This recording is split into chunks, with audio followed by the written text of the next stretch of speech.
শহর থেকে হঠাৎ করে মেয়েদের অপহরণ করা হচ্ছিল, কিন্তু তাদের আর কোনো খোঁজ পাওয়া যায় না, এমনকি তাদের লাশও পাওয়া যায় না। তাছাড়া অপরাধীর কোনো ক্লু পাওয়া যায় না। তখন পুলিশ তদন্ত শুরু করে। তদন্তে এমন একজন মহিলার নাম উঠে আসে যে কিছুক্ষণ পর পর স্মৃতি হারিয়ে ফেলে। কে এই মেয়েগুলোকে কিডন্যাপ করছিল, এই মহিলার মাধ্যমে কিভাবে সেই রহস্য খুঁজে বের করে, সেটি জানতে আজকের ভিডিওটি শেষ পর্যন্ত দেখুন। আজ আমরা এক্সপ্লেন করব অসাধারণ সাসপেন্স থ্রিলার মালায়ালাম মুভি বোগানভিলা। আপনি যদি আমার চ্যানেলে নতুন হয়ে থাকেন, প্লিজ সাবস্ক্রাইব করে আমাকে এগিয়ে যেতে সাপোর্ট করুন। সিনেমার শুরুতে একটি কাপলকে দেখি যারা রাতে ঘুরতে বের হয়। তখন তাদের গাড়ি হঠাৎ ভয়াবহ দুর্ঘটনা ঘটে। এত বড় দুর্ঘটনা ঘটে যে তাদের বেঁচে থাকার সম্ভাবনা খুবই কম। এরপর গল্প এগিয়ে যায় 8 বছর পর। এখানে ঋতু তার সন্তানদের স্কুলে পাঠাচ্ছিল। বাচ্চাদের পাঠানোর পর ঋতুর মন অস্থির হয়ে ওঠে। সবকিছু অদ্ভুত মনে হতে থাকে। সে বাড়ির ভেতরে গিয়ে কাজের মহিলা রিমাকে বাচ্চাদের ব্যাপারে জিজ্ঞেস করে। তখন রিমা বলে, আপনি কিছুক্ষণ আগে তাদের স্কুলে পাঠিয়েছেন। কিন্তু ঋতু কিছুই মনে করতে পারে না। কিছুক্ষণ পর পর তার মেমোরি লস হয়ে যায়। তখন সে তার ঘরে গিয়ে ডায়েরি দেখে। সেখানে লেখা ছিল তার স্বামী রয় এবং দুটি সন্তান আছে, কিন্তু তাদের কোনো আত্মীয় নেই। 8 বছর আগে তাদের ভয়াবহ গাড়ি দুর্ঘটনার শিকার হয়েছিল। সেই থেকে ঋতুর বারবার মেমোরি লস সমস্যা দেখা দিচ্ছে। এটা পড়ার পর ঋতু তার অতীত মনে করার চেষ্টা করে, কিন্তু সন্তানদের ছাড়া আর কিছুই মনে করতে পারে না। তারপর নিজের কল্পনা দূর করতে সে ছবি আঁকা শুরু করে। কিন্তু যত ছবি আঁকুক না কেন, তার মনে শুধু বোগানভিলার ছবি আসে। সে বারবার সেটিই আঁকে। ছবি আঁকা শেষ করার পর ঋতু সবসময় তার পিকচার তুলে রাখে এবং তার রয়কে দেখায়। রয় একজন ভালো ডাক্তার এবং তার স্ত্রীকে খুব ভালোবাসে। সে 4-5 বছর আগে এখানে আসে। রয় তার স্টাফদের তার স্ত্রীর অবস্থা সম্পর্কে বলে রাখে। রয় বলে ঋতু সবসময় তাকে গেট পর্যন্ত এগিয়ে দেয়। তখন তাকে স্বাভাবিক দেখায়, কিন্তু যতক্ষণ রয় বাসায় ফেরে ততক্ষণে ঋতু তার স্মৃতি হারিয়ে ফেলে। রয়কে বারবার তাকে সবকিছু মনে করিয়ে দিয়ে স্বাভাবিক অবস্থায় ফিরিয়ে আনতে হয়। কিছুদিন সব ঠিকঠাক চলে, ঋতু খুশি থাকে, কিন্তু ফের স্মৃতি হারিয়ে ফেলে। দুর্ঘটনার পর ডাক্তার বলেছিল যে ঋতুর আগে থেকেই স্মৃতি হারিয়ে ফেলার অর্থাৎ অ্যামনেশিয়ার লক্ষণ ছিল। এখন এই সমস্যা আরও বাড়বে। এমনও হতে পারে যে রয়কে সারা জীবন ঋতুর যত্ন নিতে হবে। বর্তমানে রয় সেভাবেই ঋতুর যত্ন নিচ্ছে। শুধু রবিবার সে নিজের জন্য একটু সময় বের করতে পারে। সেদিন সে তার ফার্ম হাউসে যায়। বাকি সময় সে ঋতুর দেখভালে ব্যস্ত থাকে। আজ ঋতু রিমা এবং রিমার স্বামী বিজু তার আঁকা ছবিগুলো বিক্রি করতে যায়। সেখানে কেউ একজন তার সব ছবি ভালো দামে কিনে নেয়। ঋতুর আঁকা ছবির ভালো চাহিদা রয়েছে, কিন্তু সমস্যা হলো সে জানে না কে তার ভক্ত। আসলে এই কাজ রয় করে। সে এখন পর্যন্ত ঋতুর সব ছবি কিনে নিয়ে তার ফার্ম হাউসে রেখে দিয়েছে, যাতে ঋতু আরও ছবি আঁকে আর জীবনে একটু হলেও খুশি থাকতে পারে।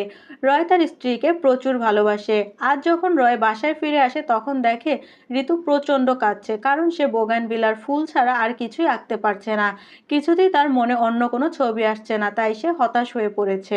এরপর রয় তাকে ঘরে নিয়ে গিয়ে পরিষ্কার করে দেয়, কিন্তু যখন ঋতু বাইরে আসে তখন সে পুরো ভিজে ছিল। ঋতু বারবার বাথটাবে পড়ে যায়। আজও সে পড়ে গিয়েছিল। এরপর রয় তাকে শান্ত করে ওষুধ খাইয়ে ঘুম পাড়িয়ে দেয়। তারপর সে ঋতুর পেইন্টিং স্টুডিওতে গিয়ে তার ফোন থেকে পুরানো সব ছবি মুছে দেয়, যাতে বোগানভিলার ফুলের স্মৃতি ধীরে ধীরে মুছে যায়।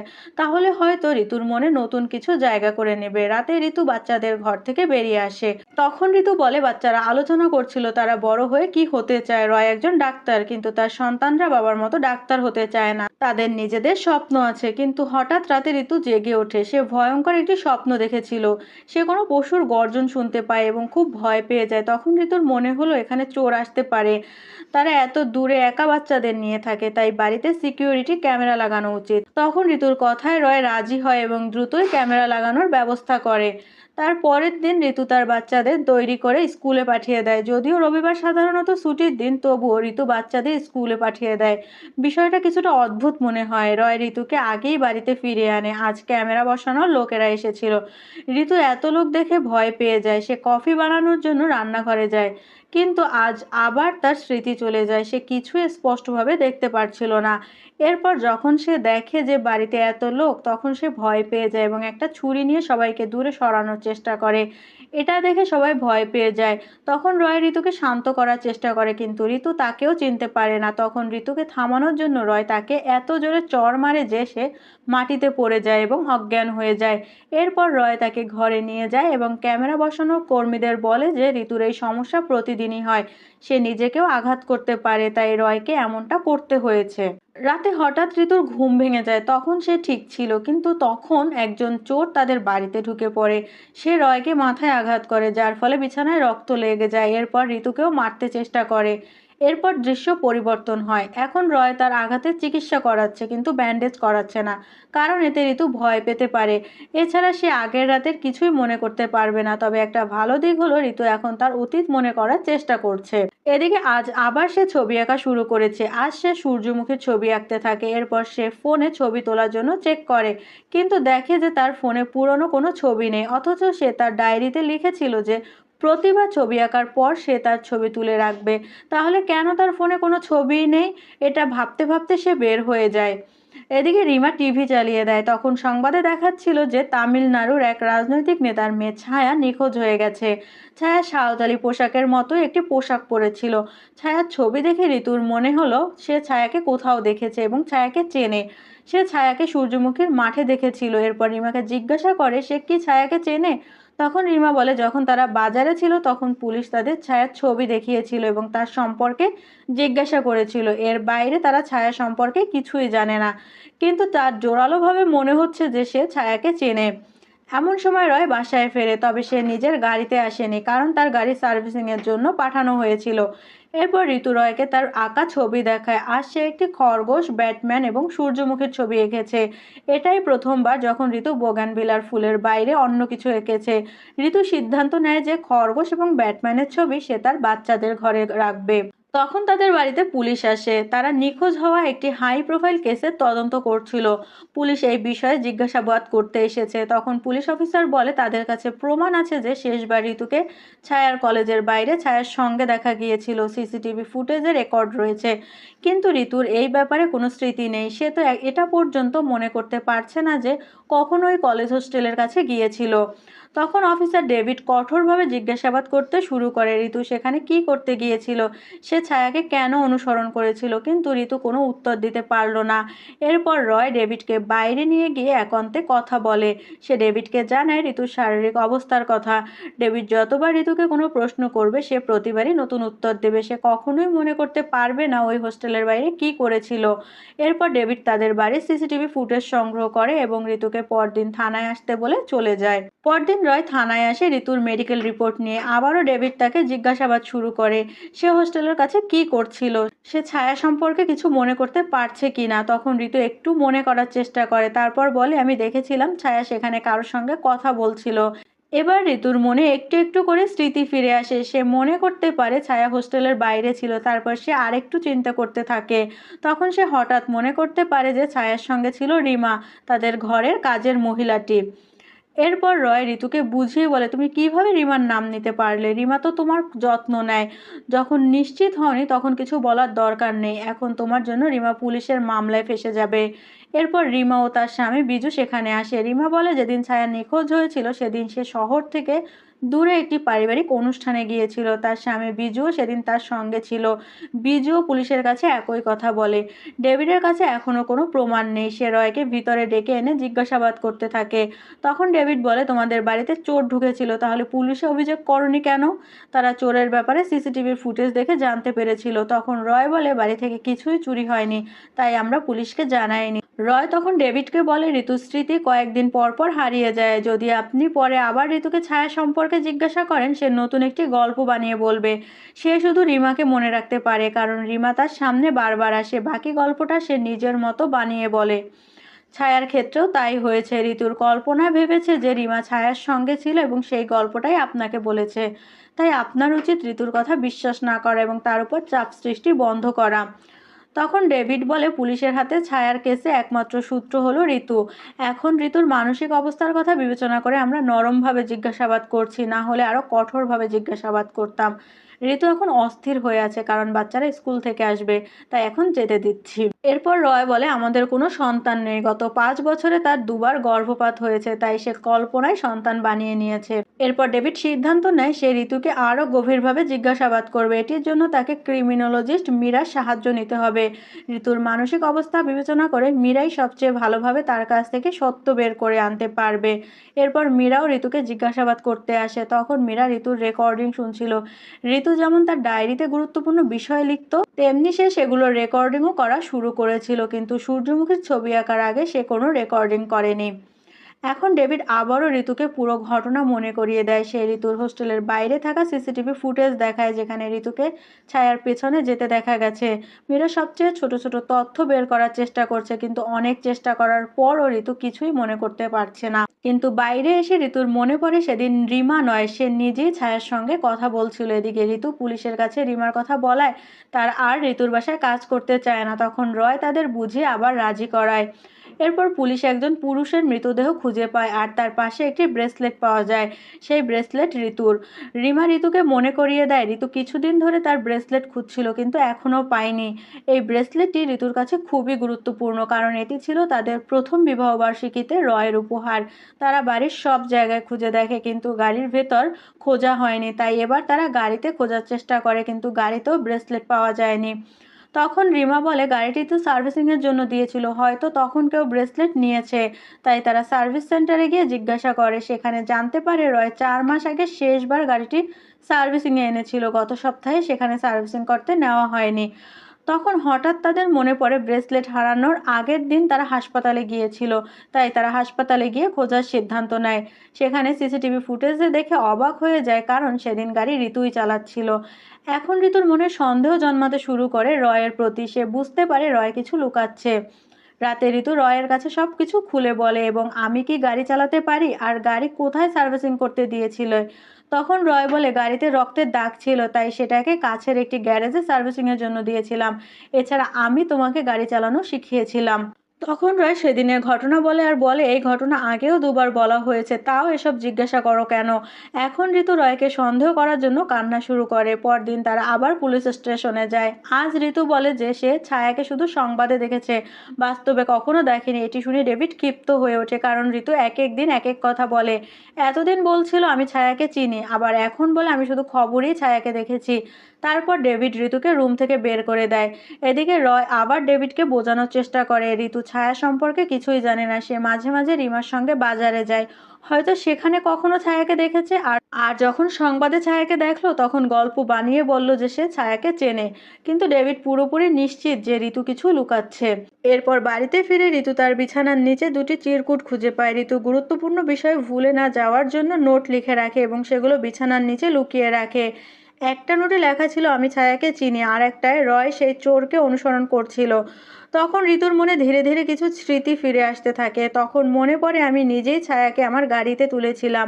ডেভিড আবারও তাদের বাড়িতে জিজ্ঞাসাবাদের জন্য আসে। তখন ঋতু ছবি আঁকছিল।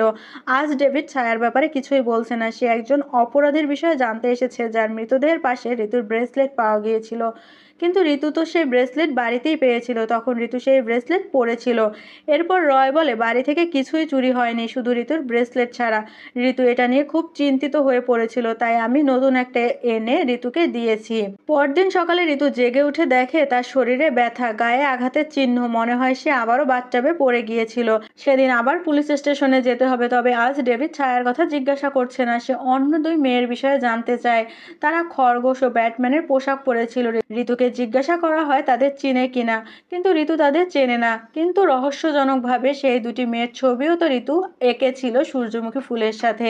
এদিকে ডেভিড রয়ের কাছে গিয়ে জানতে চায় ঋতুর ডাক্তারকে। তখন তারা সেই হাসপাতালে গিয়ে ঋতুর ব্যাপারে খোঁজ নেয়। হাসপাতালে ঋতুর ঘরের বাইরে বোগেনভিলা ফুল ছিল। ঋতু অবসর সময়ে সবসময় ছবি আঁকত, কিন্তু ডাক্তার কখনোই ঋতুর ছবি দেখেনি। ডেভিডের প্রশ্নে ডাক্তার অস্বস্তিতে পড়ে যায়। মনে হচ্ছে সে কিছু একটা লুকাচ্ছে। এদিকে আজ ঋতু বাজারে গিয়েছে। তার মনে হচ্ছিল কেউ যেন তাকে অনুসরণ করছে, কিন্তু এমন কিছুই ঘটছে না। ঋতু তখন আরো বেশি অস্থির হয়ে পড়ছে। এরপর মীরা রয়ের অনুমতি নিয়ে ঋতুর উপর একটা পরীক্ষা চালানোর সিদ্ধান্ত নেয়। এই পরীক্ষা হিপনোটিজম থেকে ভিন্ন, কারণ হিপনোটিজম করলে ঋতু যা যা মনে গেঁথে নিয়েছে শুধু সেটাই জানা যাবে। কিন্তু এই বিশেষ পরীক্ষার মাধ্যমে ঋতুর মনে সেই স্মৃতিগুলো বেরিয়ে আসবে যা সে ভুলে গেছে। কারণ এই কেস খুবই গুরুত্বপূর্ণ। মেয়েরা নিখোঁজ হচ্ছে, তাদের মৃতদেহ পাওয়া যাচ্ছে না, কোনো অপরাধের চিহ্নও নেই।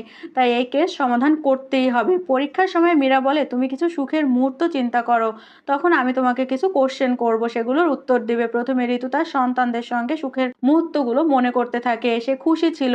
কিন্তু যখন মীরা ওই নিখোঁজ মেয়েদের কথা জানতে চায় তখন ঋতু হঠাৎ কেঁদে ফেলে। তার মনে একটি দৃশ্য ফুটে ওঠে, একটি পুকুর, সে কারো কাছ থেকে পালিয়ে যাচ্ছিল, তারপর সে পুকুরে পড়ে যায়। কিন্তু এই পরীক্ষায় আর কিছুই জানা গেল না। এখন তাদের সেই পুকুরটি খুঁজতে হবে। তারা ঋতুকে নিয়ে সেই সব জায়গায় যায় যেখান থেকে মেয়েরা নিখোঁজ হয়েছিল, কিন্তু ঋতুর কিছুই মনে পড়ে না।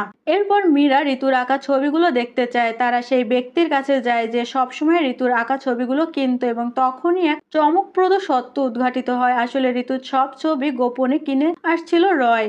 মীরা এবার রয়ের ফার্ম হাউসে গিয়ে সেই পেন্টিংগুলো দেখতে চায়। এখানে এসে মীরা সবকিছু অদ্ভুত মনে হতে থাকে, এমনকি রয়ের কথা বলার ধরন এবং আশেপাশের অদ্ভুত পশুর আওয়াজও। সেখানে রুমের জানালা দিয়ে বাহিরে দেখা যায় বোগেনভিলা ফুলও লাগানো আছে, যা সম্ভবত ঋতু তার পেন্টিংয়ে আঁকতো। সে ঋতুর সব পেন্টিংয়ের ছবি তুলে দ্রুত সেখান থেকে চলে যায়। সেদিন রাতে ঋতু এবং রয় কোথাও বাইরে গিয়েছিল, তারা কোথায় গিয়েছিল তা জানা যায়নি। এখন রয়ের হাসি থেকে বিষয়টি পরিষ্কার হয়ে যায় যে সে আসলে ভিলেন। পরের দিন ঋতু ওঠার আগেই রয় তার নোটগুলো পড়ে, যেগুলো ঋতু প্রতিদিন তার বেডের নিচে লুকিয়ে রাখতো।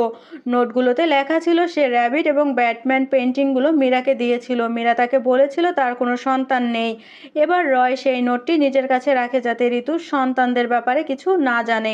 রয় এখন পর্যন্ত ঋতুর স্মৃতির সঙ্গে খেলছে। সে ঋতুকে শুধু সে সমস্ত জিনিস মনে রাখতে দেয় যা তার জন্য ভালো। নোটে ফার্ম হাউসের কিছু গোপন তথ্য রয়েছে। ঋতু ওঠে এবং নোটগুলো পড়ে। তখনই সে ফার্ম হাউস সম্পর্কে পড়ে এবং হঠাৎ শুয়োরের আওয়াজ শুনে, যা শুনে ঋতু বমি করে। তবে সে এই ব্যাপারে রয়কে কিছুই বলে না। তখন রয় তার পেন্টিং হারানোর ব্যাপারে জিজ্ঞাসা করে। ঋতু বলে মীরা হয়তো সেই পেন্টিং নিয়ে গেছে। আজ ঋতু রয়কে পুরো গল্প বলছে না। সে আবারও রয়ের উপর সন্দেহ করত। তখন রয় ঋতুকে গোসল করাতে নিয়ে যায় এবং ঋতু গোসল করে বের হওয়ার পর আবার সব ভুলে যায়। এরপর ডেভিড আবারও তাদের বাড়িতে আসে। সে ঘরে সিসিটিভি দেখার জন্য বলে এবং ঋতু থেকে মীরার বিষয়ে প্রশ্ন করে। মীরা গতকাল রাত থেকে নিখোঁজ, কেউ তাদের বাড়িতে এসেছিল।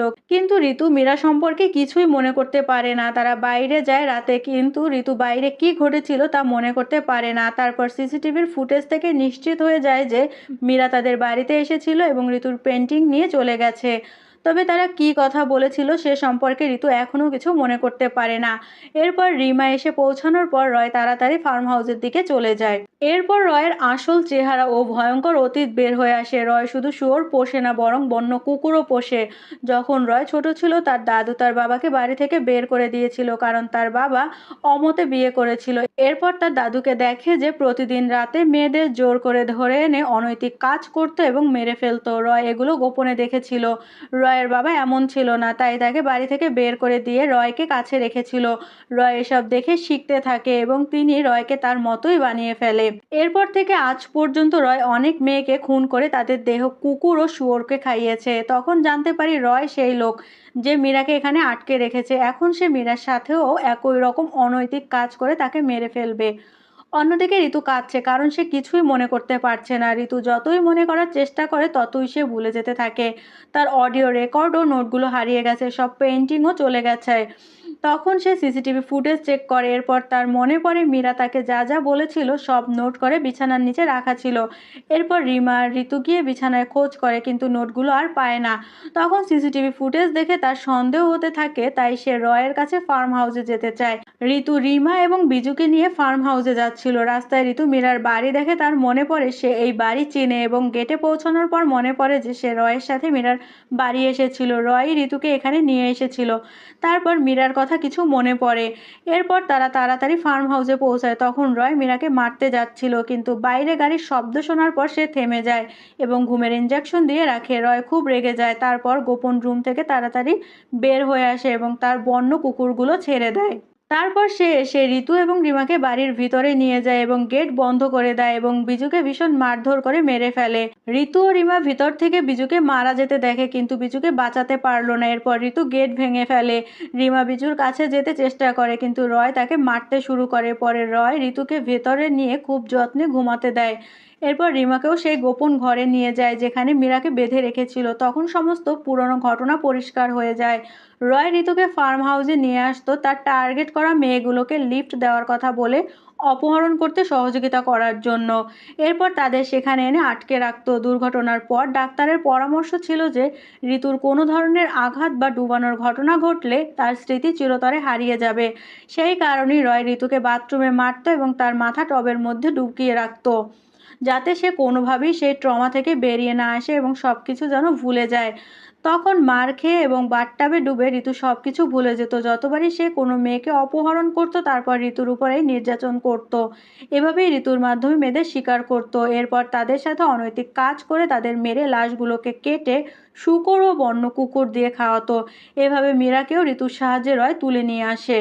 এরপর সেদিন ঋতু রয়ের কাছে গিয়েছিল যাতে সে সবকিছু মনে করতে পারে। এখন ঋতু সবকিছু মনে করতে শুরু করে। তখন রয় আবার ঋতুকে বাথটাবে ডুবিয়ে মারতে যায়।